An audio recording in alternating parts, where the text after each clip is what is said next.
Welcome to the Deep Dive, where we unravel complex stories to bring you the essential insights. And today we're really diving deep, aren't we? We are. We're plunging into one of history's most famous, and I'd say most puzzling, alleged alien abduction cases, the experience of Betty and Barney Hill. It's such a foundational case in ufology. Absolutely. And this isn't just, a quick light in the sky. It's this really complex story unfolding over years. Right. You've got this seemingly ordinary couple, then this terrifying roadside encounter. Mysterious missing time, these really disturbing dreams, the intense hypnosis sessions. And even scientific investigations trying to make sense of it all. Exactly. It's a story that, well, it completely changed their lives and really kicked off a huge global conversation about, the unknown. Mm-hmm.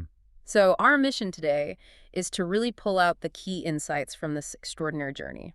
We'll look at the event itself, the aftermath, the scrutiny. The evidence, the skepticism. Right, all based on the main source. Captured. The Betty and Barney Hill UFO experience. And what makes this dive interesting, I think, is that the source material doesn't just tell their story. No. It actively tackles the counter-arguments, the skepticism that popped up over the years. It tries to give you a more complete picture. Okay, good. So let's unpack this. Who were Betty and Barney Hill? I mean, were the people prone to making things up? Not by any account. Betty was a social worker, described as strong-willed, independent, very respected. Okay. And Barney worked for the post office. He was known as warm, friendly, and importantly, a dedicated civil rights activist. Right. And their marriage itself was notable for the time, wasn't it? Oh, definitely. An interracial couple in 1960. That took independence, strength of character, especially then. These were grounded people. So not prone to fantasy. They were on a trip. Yeah, mid-September 1961. Sort of an impromptu budget honeymoon trip. Yeah. Niagara Falls, Montreal. Okay, so set the scene. Night of September 19th, 1961. They're driving back south, Route 3 in New Hampshire. Pretty remote area, right? Very much so. White Mountains region. And what starts as just a normal drive home, well, it turns into something else entirely. Betty spots something first. In the sky. Yeah. And what's really interesting is how they both reacted initially. Barney, being the pragmatist, he tried to brush it off. Oh, it's just an airliner. But even he, looking through binoculars, pretty quickly saw his flight path was, well, not normal. The lights were wrong. What'd they see it do? It was moving erratically, changing direction fast, going straight up, straight down, then just hovering, completely still. Wow. Then comes the real turning point, near Indian Head, this big granite formation. Okay. This object, described as a flattened circular disc, maybe 60, 80 feet across, comes down and hovers silently, just 800 feet above their car. That close. Terrifying. Absolutely terrifying. And Barney's reaction here is key. He actually stops the car, gets out, grabs the binoculars again, and walks towards it. He walked towards it. He did. Driven by curiosity, maybe disbelief, he said he saw humanoid figures inside, moving with the precision of German officers. That's his description. German officers, that's specific. Very specific. And then he saw these two red lights extend from the sides like fins, and the craft tilted down towards him. Oh, wow. He focused on one figure, the leader, in the window. He felt like he got this silent, frightening message, like he was about to be captured. Plucked from the field was his feeling, like a bug in a net. That sent him running back to the car, completely panicked, screaming, "They're going to capture us!" I can only imagine. So they speed away, they escape that immediate moment, but then things get even stranger, right? The aftermath. Yeah, this is where the missing time element comes in. It wasn't immediate, though. No, Initially, they just got home really late, like 5:20 a.m. when they expected maybe 3 a.m. They didn't think much of it at first. Just thought they'd lost track of time. Sort of. It was only later, talking to investigators, that they consciously realized there was this 2 to 3 hour chunk of time just gone, unaccounted for. Wow. And there were physical things, too. The watches. Right. Both their wind-up watches had stopped, permanently broken. That's a concrete detail, not just a feeling. 2 watches, both stopped. That's odd. Very odd. And then Betty noticed these shiny spots on the trunk of the car. Shiny spot. Yeah, like half-dollar size, maybe a dozen or more. Weren't there before the trip. And someone, I think a physicist's wife, suggested she try a compass near them. And? The compass needle didn't just point to the spots. It spun, like went round and round when it held over them. Barney tried it too, same result. Okay, so spinning, not just pointing. You mentioned the source addresses this. What could cause that? Well, that's the puzzle. Regular metal makes a compass point at it. To make it spin in place like that suggests some kind of localized rotating magnetic field. Which isn't something you typically find on a car trunk. Not at all. Especially not in these distinct spots that apparently faded over the winter. It suggests, some kind of residual effect from something technologically advanced. And then Betty started having nightmares. Yeah, about 10 days later. Really vivid, disturbing dreams, flashbacks almost of being captured, taken aboard this craft. And elements from their conscious memory, like those beeping sounds they heard in the car, got mixed in. She apparently kept them quiet at first. Too weird, even for her. Understandable. So they eventually decide they have to report this. Where do they go? Betty's sister Janet helps. Following some advice, she calls Pease Air Force Base, gets the official process started. And how did the Air Force Project Blue Book respond? Well, their conclusions were inconsistent, let's say. First, it was optical conditions, then maybe an advertising searchlight. A searchlight in the middle of the White Mountains. Exactly. The source points out that it doesn't really fit the rural location, the clear skies, or the way the object moved. Then they said inversion, and finally just landed on insufficient data. So no firm answers there. Did Blue Book look at radar data? That's another key point the source raises. There was potentially corroborating radar evidence. Oh. A Pease AFB report noted an unidentified AC aircraft around 2:14 a.m. that morning, and another radar base, North Concord AFS, tracked a large aircraft less than 6 hours before the Hills even saw anything. And Blue Book didn't connect the dots, or didn't investigate those links. It suggests maybe they weren't looking too hard for an unknown. So official channels weren't much help. Did others investigate? Yes. Walter Webb from NANCAP, a civilian UFO group, he did a long interview, like 6 hours, in October '61. And Barney really opened up to him. He did. That's when he really detailed seeing the leader figure, that feeling of being captured like a bug in a net. Very raw recall. Okay. Then a bit later, 2 IBM employees, Robert Holman and C.D. Jackson, they visited. And their questions were actually crucial. How so? It was their questioning that seemed to trigger the Hills' conscious realization about the missing 2 or 3 hours. And Barney then remembered more, this sharp turn onto a side road, seeing a large sort of fiery orb beside the road just before the gap in his memory started. And it wasn't just them affected. Their dog. Yeah, Delcy, their dog. She was pretty new to them, adopted just before the trip. Afterwards, she developed skin problems, breathing issues. And started having these episodes in her sleep, whimpering, shaking, legs moving like she was running, very distressed. Wow. And who suggested hypnosis? Interestingly, it was Major James McDonald, retired Air Force intelligence, former CIA connection. So a pretty credible source suggesting it. Right. It wasn't coming from the fringes. He thought hypnosis might be the way to access those missing memories. Which became necessary because Barney's health was really suffering. It was. The stress of it all, his job, his civil rights work, and this terrifying unexplained encounter. High blood pressure, bad headaches, and ulcer. It was taking a serious toll. So they seek help and find Dr. Benjamin Simon. Yes.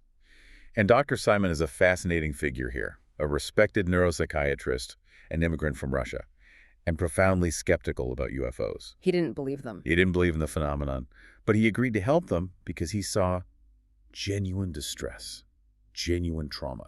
His goal was therapeutic. Treat Barney's symptoms, help Betty with the nightmares. How did he approach the hypnosis? Very carefully, very methodically. He conditioned them for deep trance states, used a soundproof room to avoid contamination, managed the recall of traumatic stuff very cautiously. Okay. And crucially, he always emphasized that hypnosis reveals the subject's truth, their perception, not necessarily objective fact. He constantly tested them, looked for inconsistencies, for signs Betty's dreams might be influencing Barney. And that skepticism actually helps the case in a way. The source argues yes, because despite his efforts to find a psychological explanation like shared fantasy, their recall under hypnosis remained remarkably consistent and detailed, yet distinct. Okay, let's get into that recovered memory. Barney first. What did he recall? The roadblock.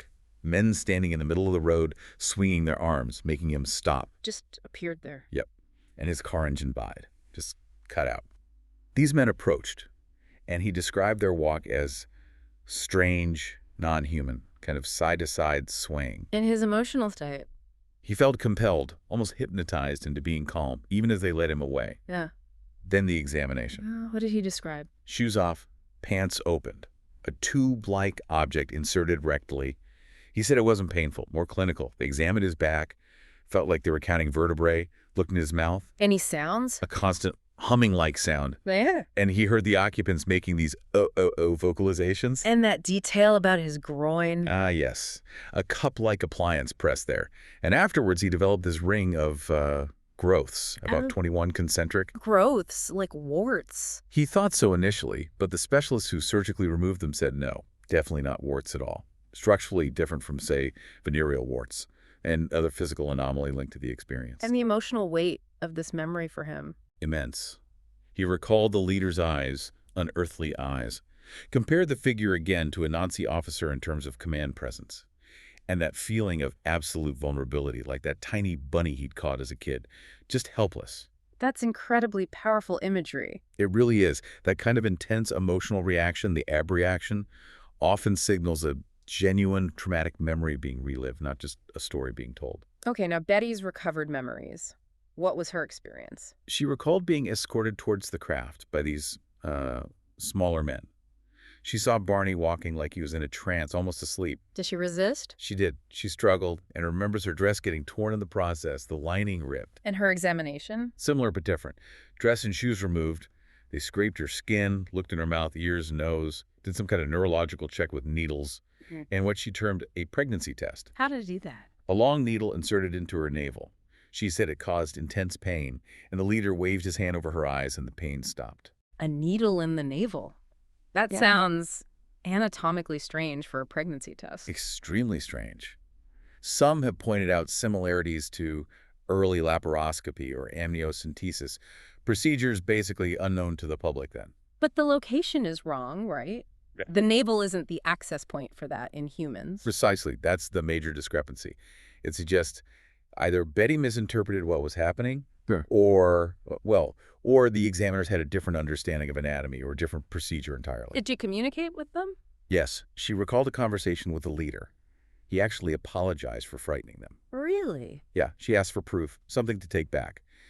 He showed her this book, fairly large, filled with strange symbols, lines, dots, curves, not like any writing she knew. Did she get to keep it? They gave it to her initially, but then took it back before she left, saying the others decided against it. And the famous star map. That came up when she asked the leader where he was from. He showed her this map. Her description evolved slightly first like a pull-down map in dreams, then under hypnosis, more like looking through a window or a 3D display, showing stars, trade routes. And the leader seemed puzzled by human concepts like time and aging, didn't understand old age. Fascinating.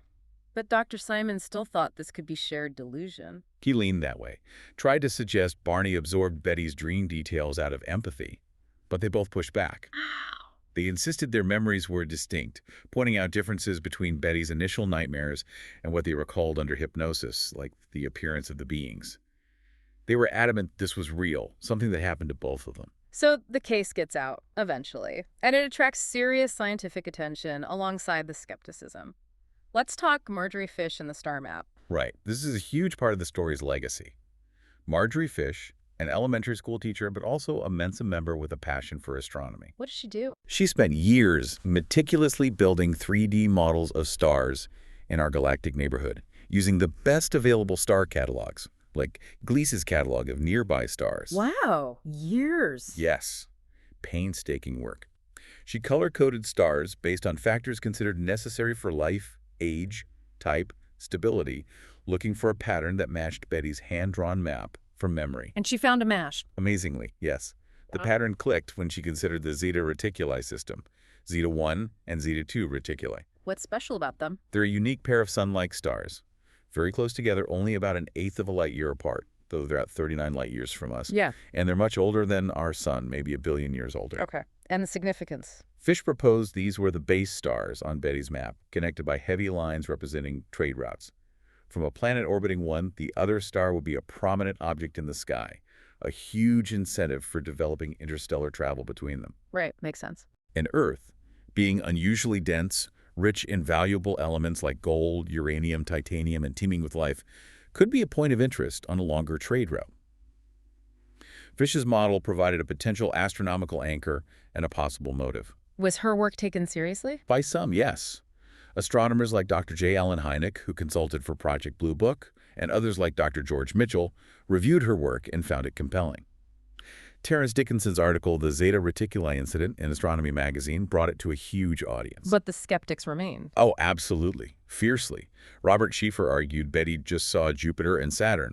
Carl Sagan famously dismissed all UFO sightings as unreliable. Right. James Randi, the magician and debunker, called the map imagination. Psychologist Susan Clancy blamed sleep paralysis and false memory, though her analysis had factual errors about the hills. Others proposed different star matches, but often misunderstanding the specific connections Betty drew. Why such strong pushback, even against Fish's methodical work? Well, it challenges fundamental paradigms, doesn't it? The source notes historical parallels, scientists proving flight or space travel impossible based on flawed assumptions. True. And it highlights that even the Air Force's own large study, Project Blue Book, Special Report 14, found that the higher quality the sighting report, the more likely it was to remain unknown.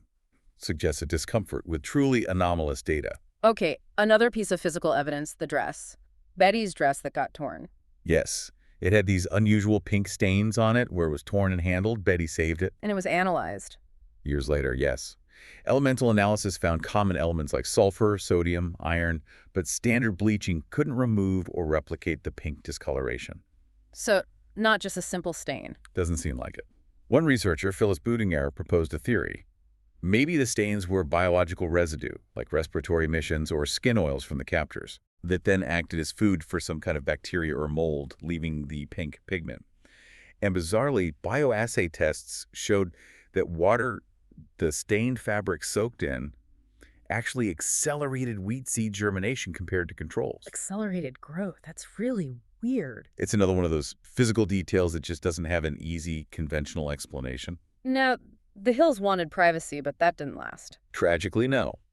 A reporter named John Luttrell got hold of confidential details, possibly including Dr. Simon's hypnosis notes, through a breach of trust somewhere along the line. And he published. Despite their desperate pleas, yes. Front page of the Boston Traveler in October 1965. UFO chiller, did they seize couple? That must have been devastating. Completely. It threw them into the public spotlight, and as the source puts it, basically condemned them to a position within the lunatic fringe. It completely overshadowed the considerable community work, their activism. Their reputations were, in many ways, destroyed overnight. Did they have more sightings after this? They did, including one in October 65 that sounded very similar to the first encounter. Betty became more active, even forming a network of skywatchers, though she apparently lowered her evidence standards out of frustration with groups like NICAP being too cautious. And the stress continued to affect their health. Sadly, yes. Betty had health issues. And Barney, despite trying to focus on civil rights and becoming very health conscious, died suddenly from a cerebral hemorrhage in February 1969. He was only like 46. So young. And their dog. Delcy died unexpectedly just a couple of months before Barney. A lot of tragedy in a short period. And then things got even stranger at home. Paranormal events, harassment. Yes. This is a really disturbing part of the later story. Things started happening in their house. Tax documents vanishing, furniture rearranged, clocks reset. Just weird stuff. And the neighbors in Betty reported seeing two men in dark suits repeatedly letting themselves into the house with a key, even after the locks were changed. Men in suits, like government types. That was the implication or suspicion.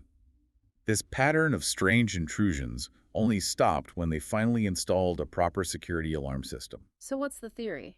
Psychological stress manifesting. Or something else? The source floats the idea of psychological warfare. Could an intelligence agency have been trying to discredit them further, make them seem unstable?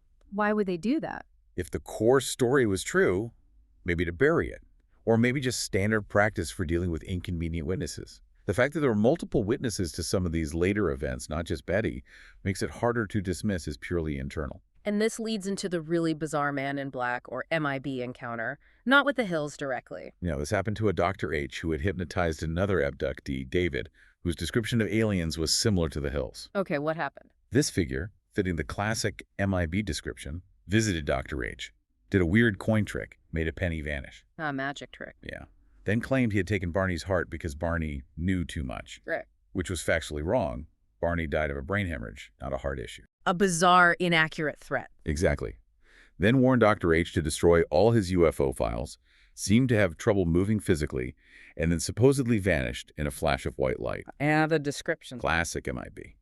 about 5'6", bald, very pale, almost pasty skin, small ears set low, thin mouth maybe with lipstick, clothes seemed too big for his frame, spoke in a strange monotone. That's incredibly strange. Does it connect to the gills or just the wider UFO lore? It connects tangentially through Dr. H treating someone with a similar abduction narrative.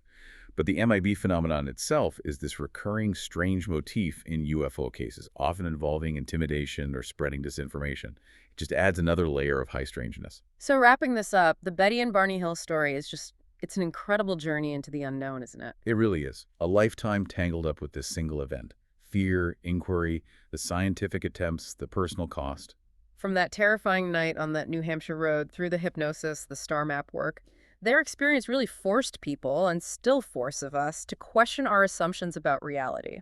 And the way memory, trauma, science, and skepticism all collide in this case, it's still so relevant.